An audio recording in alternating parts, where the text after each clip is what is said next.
Doctor గారు, మా నాన్నగారికి ఇప్పుడు ఎలా ఉందండి? ఇప్పుడే ఐసీయూకి షిఫ్ట్ చేసామమ్మా.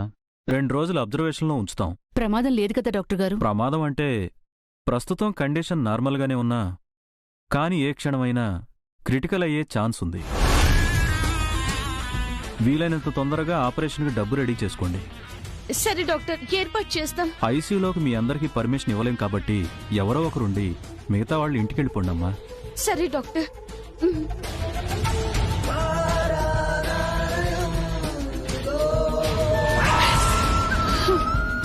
అమ్మా అమ్మా, ఊరుకో అమ్మా, ప్లీజ్ అమ్మా, ఏడవకమ్మా.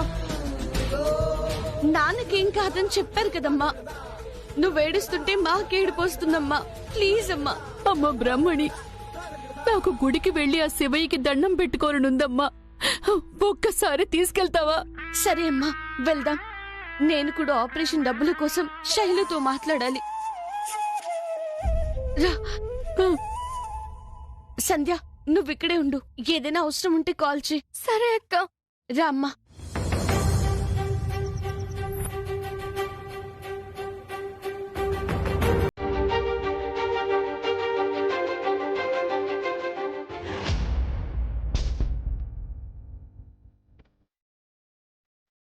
Yeah, okay okay.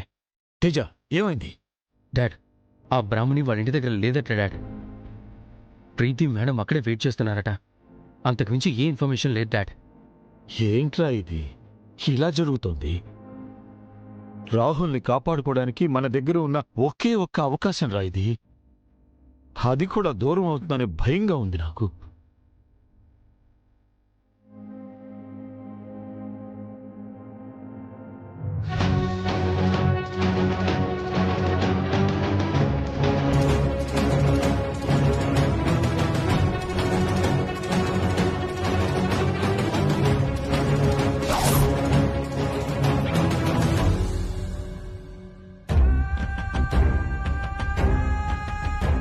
ఆంటీ, ఇప్పటికే చాలా లేట్ అయింది.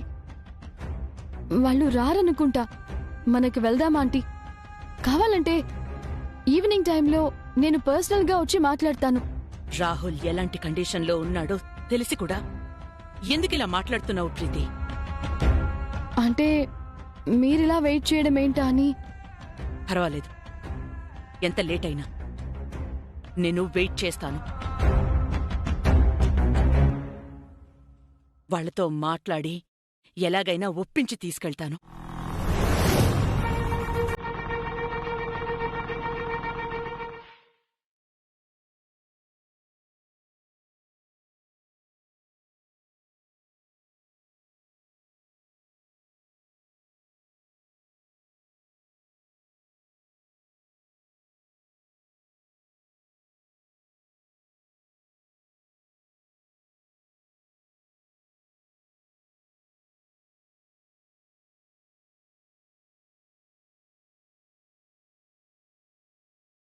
మీరిద్దరూ ఒకటేనా?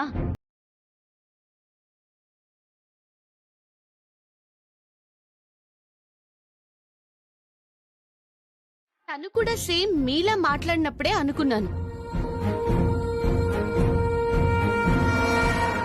అమ్మ బ్రాహ్మణి, ఎవరమ్మా వీళ్ళు? నాకు తెలీదమ్మా, కానీ నేను వాళ్ళకి తెలుసని ఫీల్ అవుతుంటారు. నా పేరు Vagdevamma. Vagdevi group of institutions అధినేతని. వాగ్దేవి గారంటే మీరేనా? పేరు వినడమే తప్ప మిమ్మల్ని ఎప్పుడు చూడలేదమ్మా. ఏంటమ్మా మీరు మా ఇంటికొచ్చారు? మీ అమ్మాయి బ్రాహ్మణి కోసం.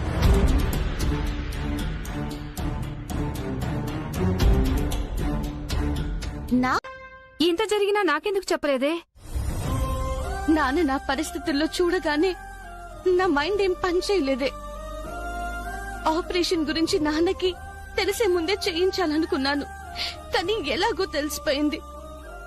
కష్టాలన్నీ ఒక్కసారిగా చుట్టుముట్టినట్టున్నాయి. బాధపడకు బ్రాహ్మణి. ఇంతకీ డాక్టర్ ఏమన్నారు? ప్రస్తుతం అబ్జర్వేషన్ లో ఉన్నారు. ఆపరేషన్ కి ఇంకా కొంచెం డబ్బు అవసరం అవుతుంది. అది ఎలా రెడీ చేయాలో కూడా నాకు అర్థం కావట్లేదు. ఈ ఇన్స్టిట్యూట్ తప్ప మనకి ఇన్కమ్ సోర్స్ లేదు. సార్, మీరు రెంట్ ఆల్రెడీ ఇచ్చేసాను కదా, ఇలా వచ్చారేంటి? నెక్స్ట్ మంత్ నుంచి రెంట్ వద్దని చెప్పడానికే వచ్చానమ్మా. ఏ సార్, ఏమైంది? ఈ బిల్డింగ్ కి మంచి రేట్ వచ్చిందని అమ్మేశాను. మీరు 2 రోజుల్లో ఖాళీ చేయాలి. ఏంటి సార్ సడన్ గా? ఈ ఇన్స్టిట్యూట్ ని జీవనాధారంగా బతుకుతున్నాం, ఇప్పుడు వచ్చి అమ్మేశాం ఖాళీ చేయండి అంటే మేము ఎక్కడికి వెళ్ళాలి, ఏమైపోవాలి? అదంతా నాకు తెలియదమ్మా. ఈ ప్రాపర్టీ నేను ఊహించిన దానికంటే ఎక్కువ పలికింది, అందుకే అమ్మేశాను. రేపు ఉదయాన్నే మీ సామాన్లన్నీ తీసుకొని ఖాళీ చేయండి. సార్, అలా అనకండి సార్, అసలే ప్రాబ్లమ్స్ లో ఉన్నాం. ఇప్పుడు ఇది కూడా లేకపోతే చాలా కష్టమైపోతుంది sir. Please try to understand sir. Sorry అమ్మా, నేనేం చేయలేను. సార్ సార్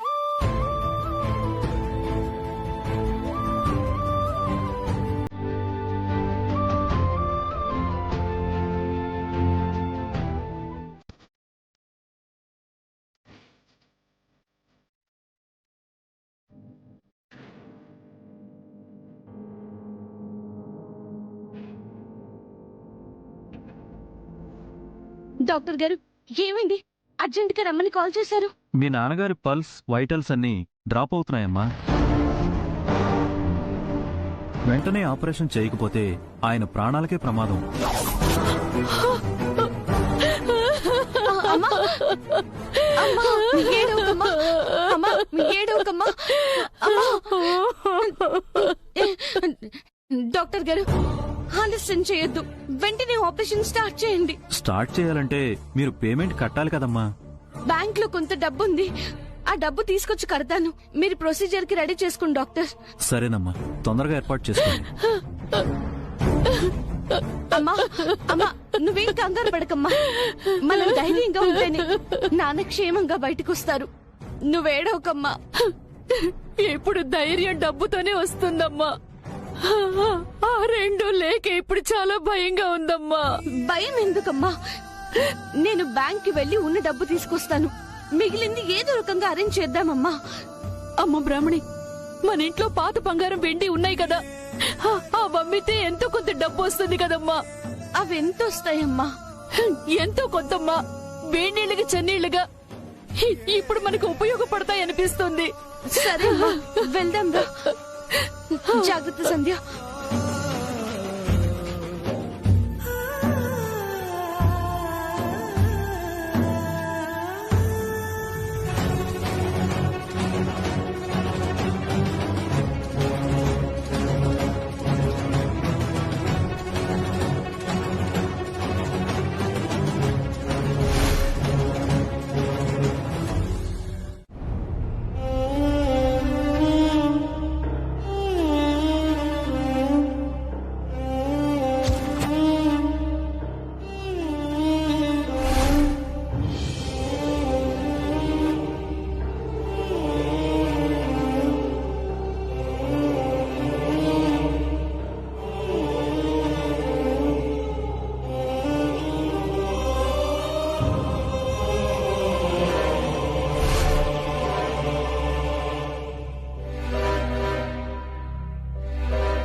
అమ్మా, అమ్మ బ్రాహ్మణి, ఏమైందమ్మా?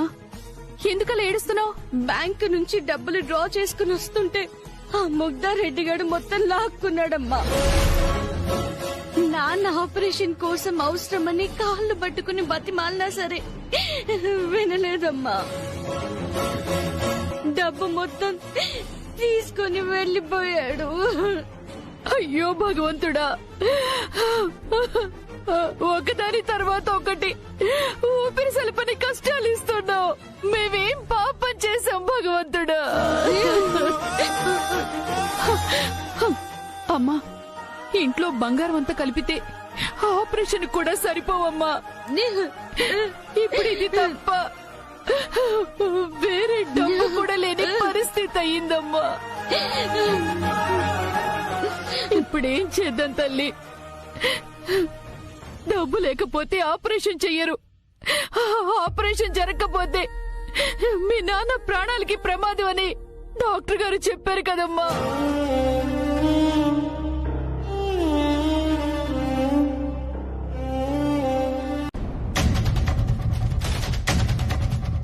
సంధ్య, అక్క, డాక్టర్ గారు ఎక్కడున్నారు? ఇప్పుడే అటు సైడ్ వెళ్ళారక్క.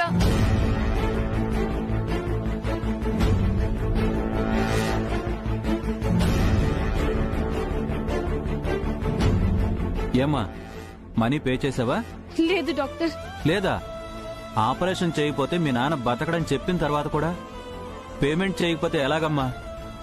అంటే డాక్టర్, డబ్బు డ్రా చేసి వస్తుంటే వేరే బాకీ వాళ్ళు మొత్తం డబ్బు లాక్కుని వెళ్లిపోయారు. ఎంత బతిమాలినా కనికరించలేదు డాక్టర్. ఇప్పుడు ఏం చేయమంటావమ్మా?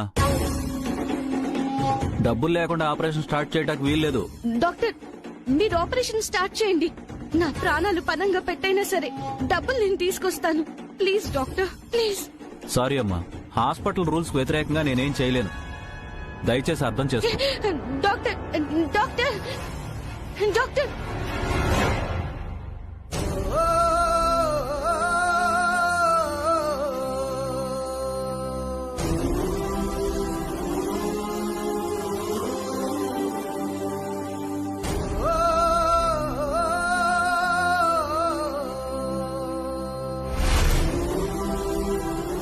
భగవంతుడా, మా నాన్నని కాపాడడానికి ఒక్క అవకాశం ఇవ్వు.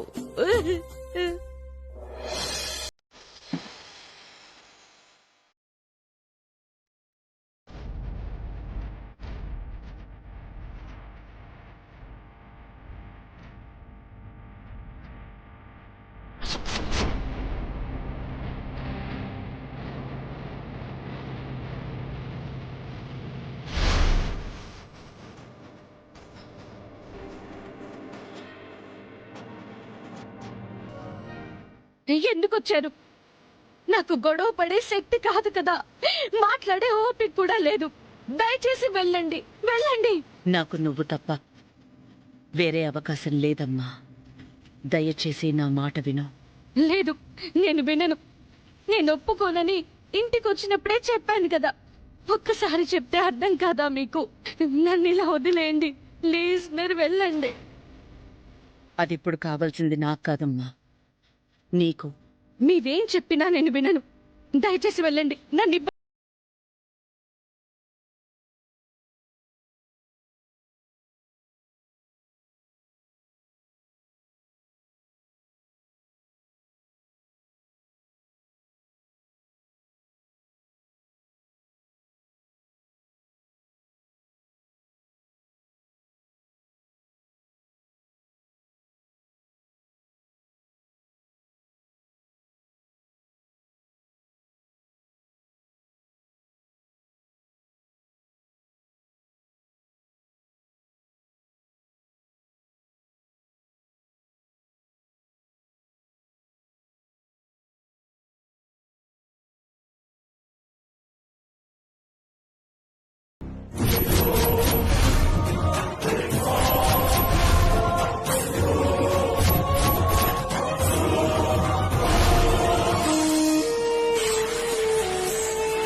ఇదేంటి ఇక్కడ? ఇక్కడికి ఎలా వచ్చింది? సరసు, ఎక్కడున్నా నన్ను వదిలి వెళ్ళదు సరసు. నీకోసమే వస్తున్నాను. చూడమ్మా, నా కొడుకు పరిస్థితి చూడు. సరసు, 2 గంటల నుంచి స్పృహలో లేడు. అయినా సరే ఆ అమ్మాయి పేరు తలవటం మాత్రం క్షణం ఆపడం లేదు. డాక్టర్లను అడిగితే నువ్వు తప్ప వాణ్ణి బాగు చేసే మెడిసిన్, ట్రీట్మెంట్ లేదు అని చెప్తున్నారు.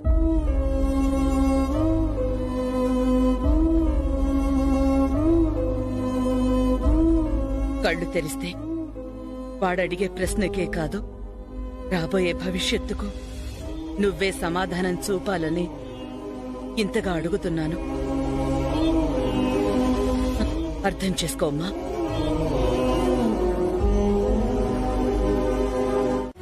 అంటే మీ స్వార్థం కోసం నా కష్టాన్ని కమర్షియల్ చేస్తున్నారా, లేక నా అవసరాన్ని మీకు అనుగుణంగా మార్చుకున్నారా? అయ్యో కాదమ్మా, నా కొడుకుని మార్చుకునేందుకు సాయం చెయ్యమంటున్నాను. సరస్సు రూపంలో ఉన్న నీ మాటలతో వాణ్ణి మార్చమంటున్నాను, అంతే.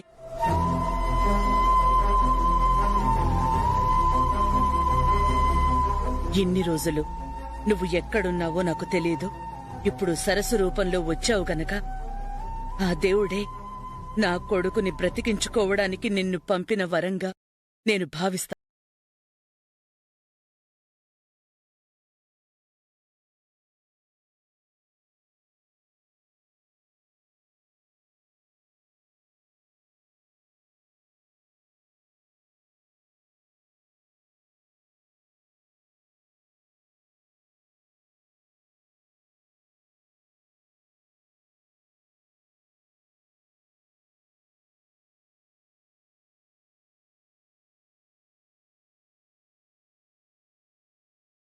రాహుల్, ఇన్ని రోజులు నేను మిస్అండర్స్టాండ్ చేసుకున్నాను.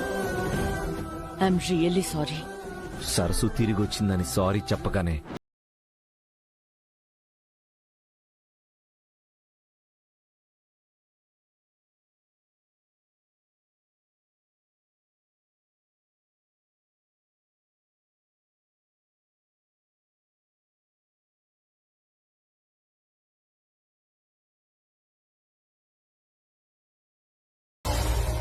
ఇప్పుడు నువ్వు సంతోషంగా ఉన్నావు, నాకది చాలు.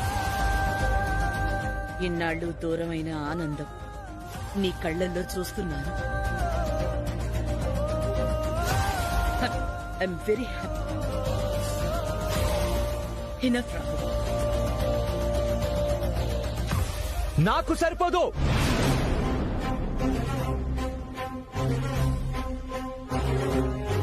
డాక్టర్, నేను ఇప్పుడంతా పర్ఫెక్ట్ డాక్టర్.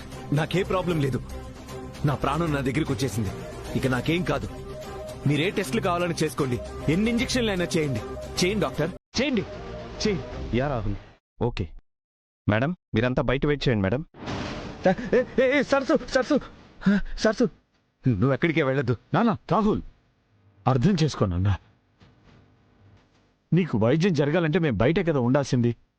మేమందరం బయటే ఉంటాం, ఎక్కడికి వెళ్ళం. నువ్వు డాక్టర్గా చెప్పినట్టే విను. డాడ్, మా ఆవిడ్ని మీ ఆవిడ ఏం అనకుండా చూసుకోండి.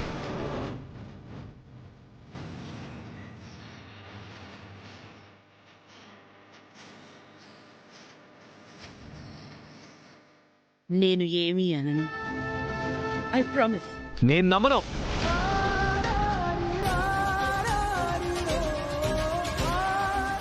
డాడ్, నా సరస్సు జాగ్రత్త. అలాగే నువ్వేం ఆలోచించు, నేనున్నాను కదా. డాక్టర్ గారి దగ్గరికి వెళ్ళి.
డాక్టర్, మా రాహుల్ ఎలా ఉన్నాడు?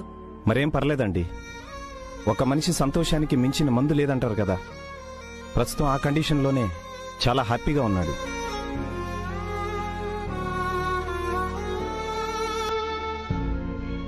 నా ప్రయత్నం కన్నా సరస్సు రూపం వల్లే ఇదంతా సాధ్యమైంది. ఇలాంటి సహాయం చేయడం ఆ అమ్మాయి గొప్పతనం, మా అదృష్టం డాక్టర్. ఒక విషయం మీరు గుర్తుపెట్టుకోండి, ఆ అమ్మాయి రాహుల్కి దగ్గరగా ఉన్నంతకాలం ఏ సమస్య ఉండదు. కానీ దూరం అయితే మాత్రం రాహుల్ పూర్వస్థితికి వచ్చేస్తాడు. మెంటల్గా, ఫిజికల్గా రాహుల్ని రికవరీ చేయడం ఎవరి వల్ల సాధ్యం కాదు. లేదు డాక్టర్, అలాంటి పరిస్థితి రాకుండా చూసుకునే బాధ్యత నాది. డాక్టర్, వెళ్ళి చూడొచ్చా? వెళ్ళండి మేడం.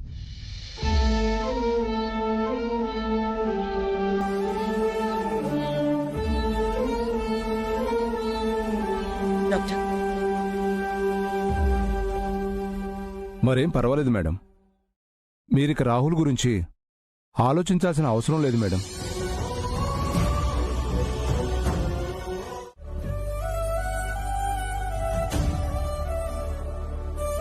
డాడ్, నా సరస్సు ఎక్కడా?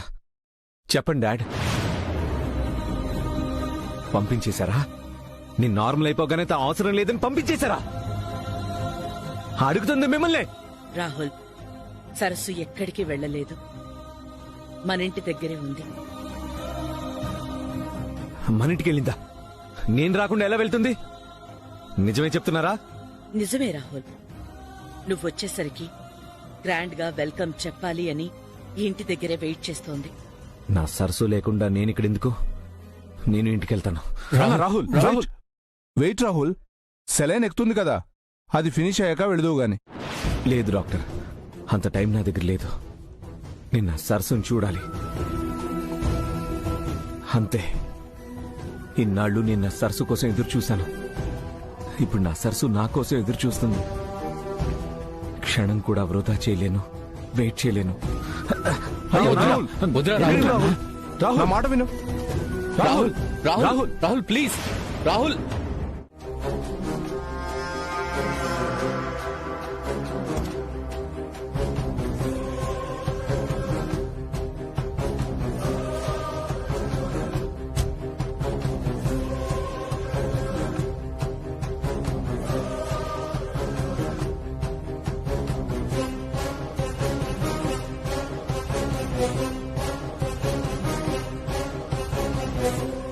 ఇలాంటి ఇల్లు,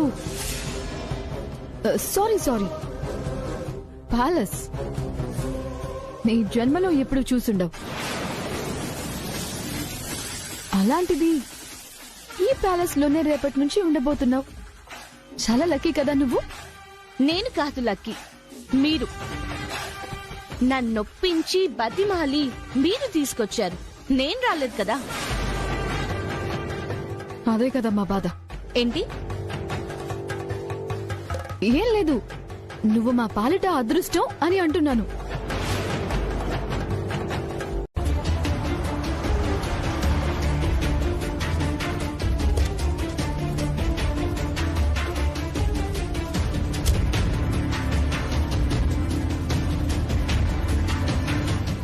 సరస్సు,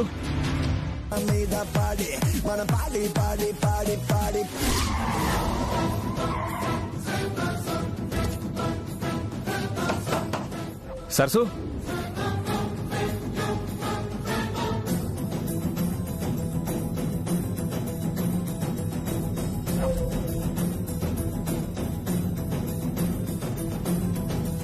సరస్సు.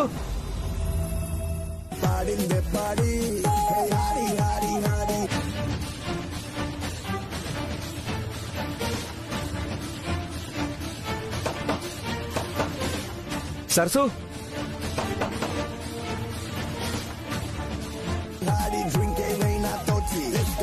Door lock చేసిందేంటి? సరస్సు నీకోసం ఏదైనా సర్ప్రైజ్ ప్లాన్ చేస్తుందేమో అన్నయ్య. నో నో నో నవ్య, అలాంటిదేం లేదు. తేజ, బెల్ రింగ్ చేయి. Okay ma'am. ప్రీతి,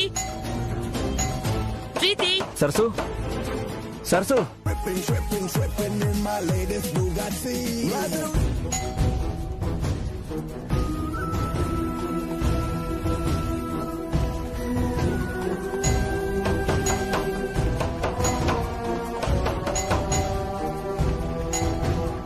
తేజ, మేడం. ఒకసారి ప్రీతికి కాల్ చేయి. Okay madam.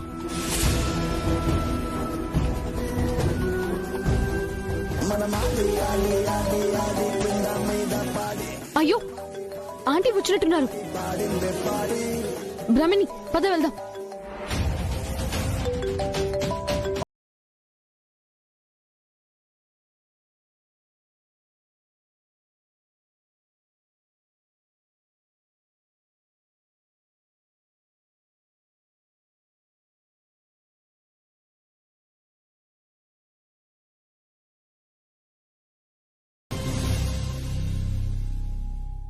నా కొడుకుకి భార్యగా వచ్చినందుకు నీకు ఏ సమస్య లేకుండా చూసుకునే బాధ్యత నాది, మా అందరిది. ఎవరి ముందైతే నువ్వు తలదించుకున్నావో ఇక నుంచి వాళ్ల ముందే తలెత్తుకుని తిరుగు. నువ్వు ఎవరికీ భయపడద్దు, ఎవ్వరూ నిన్ను ఏమీ అనరు. రా సరసం.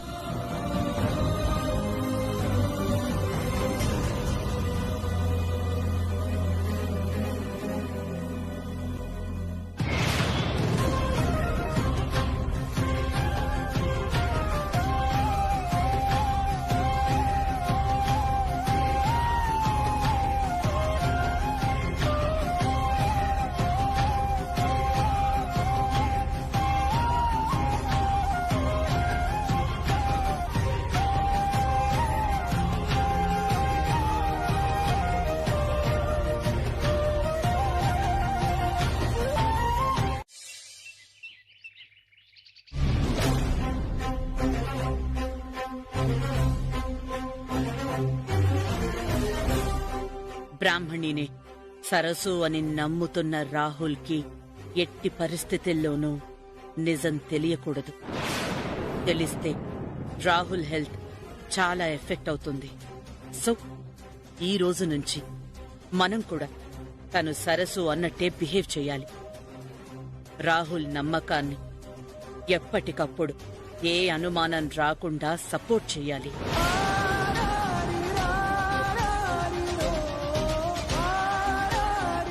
తప్పకుండా చేస్తాం మ్యామ్.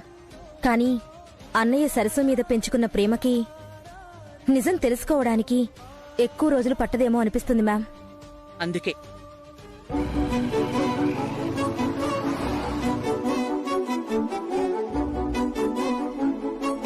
అందుకే బ్రాహ్మణి తన బిహేవియర్తో రాహుల్ని మారుస్తుంది. రాహుల్ పూర్తిగా కోలుకున్న తరువాత తను సరస్సు కాదు అన్న నిజం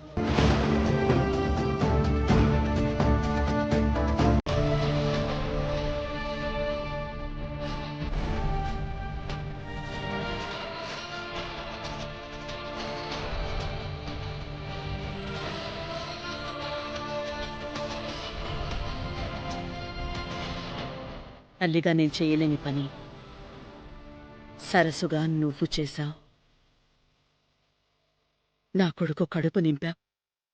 చాలమ్మా, చాలా సంతోషంగా ఉంది.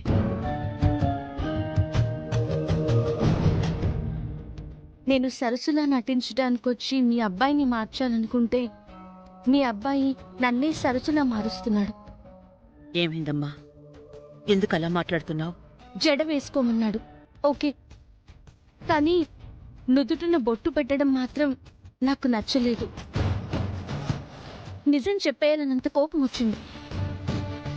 కానీ మీ మాటకి రెస్పెక్ట్ ఇచ్చి మీరు చేసిన సహాయాన్ని గుర్తుంచుకొని మీ అబ్బాయి హెల్త్ గురించి ఆలోచించి సైలెంట్గా ఉండాల్సి వచ్చింది. థ్యాంక్స్ అమ్మా. నువ్వు చేసిన సాయానికి కంట్రోల్ చేసుకున్న కోపానికి.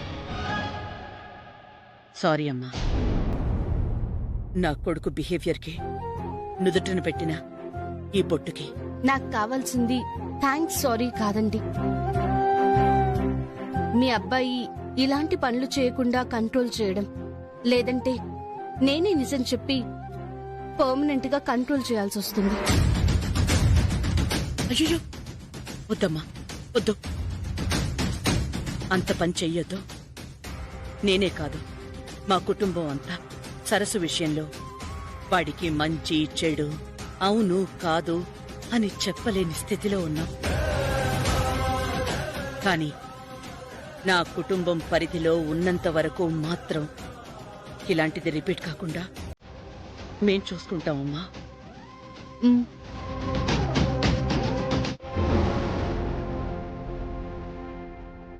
ఇంకా మీకు డౌట్ రాలేదా ఆంటీ? ఏ డౌట్?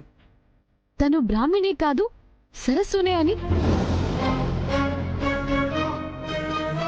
ఆ డౌట్ మళ్ళీ నీకెందుకొచ్చింది? ఎందుకు రాదా ఆంటీ? వచ్చిన రోజే నంబర్ 1 కప్పు తీసి సేమ్ ప్లేస్ లో పెట్టింది అంటే అల్మారా ఖాళీగా ఉంది కాబట్టి క్యాజువల్ గా పెట్టింది అనుకుందాం. కానీ బొట్టు జడ ఇదంతా చూస్తూ ఉంటే రాహుల్ పెట్టాడని తను చెప్పింది కదా. అదే నా డౌట్ ఆంటీ. అవునా ఆంటీ? పెళ్ళైన అమ్మాయిలు మాత్రమే నుదుటున బొట్టు పెట్టుకుంటారు. బ్రాహ్మణికి మాత్రం రాహుల్ పెట్టాడు. అయినా సరే తనేమనకుండా సైలెంట్ గా ఎందుకుంటుంది? రాహుల్ని భర్తగా ఫీల్ అవుతోంది కనుక. మనింటికొచ్చిన బ్రాహ్మిణి సరస్సునే కనుక. సరస్సుకి మాత్రమే ఇలాంటి సెంటిమెంట్స్ ఉంటాయి గనుక. ఏమైంది ప్రీతి నీకు? మైండ్ పనిచేస్తుందా లేక షట్ డౌన్ అయిందా? మనం రాహుల్ హెల్త్ గురించి ఆలోచించి నిజం చెప్పనందుకు కాంప్లిమెంట్ ఇవ్వాల్సింది పోయి కంప్లైంట్ చేస్తావేంటి? ఇప్పుడు తను రియాక్ట్ అయితే రాహుల్ కి తను సరస్సు కాదు అని నిజం తెలిసిపోయేది కదా. ఈ లాజిక్ ని ఎలా మిస్ అవుతున్నావు? అనుమానంతో కాదు ప్రీతి, ఆలోచించి మాట్లాడు. అయ్యో ఆంటీ, మీరు కూడా దాని మాయలో పడకండి. ఇదంతా తన గేమేమో. అప్పుడు వానపాములా జారుకున్న సరస్సు ఇప్పుడు త్రాచుపాములా తిరిగి వచ్చి బ్రాహ్మణిలా బుసలు కొట్టాలని చూస్తోందేమో. జస్ట్ షట్ అప్ ప్రీతి.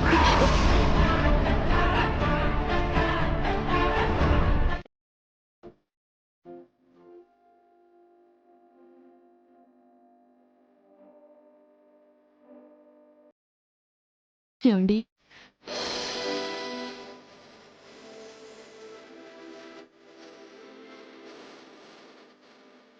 బ్రాహ్మణి ఎక్కడా? వచ్చేస్తుందండి.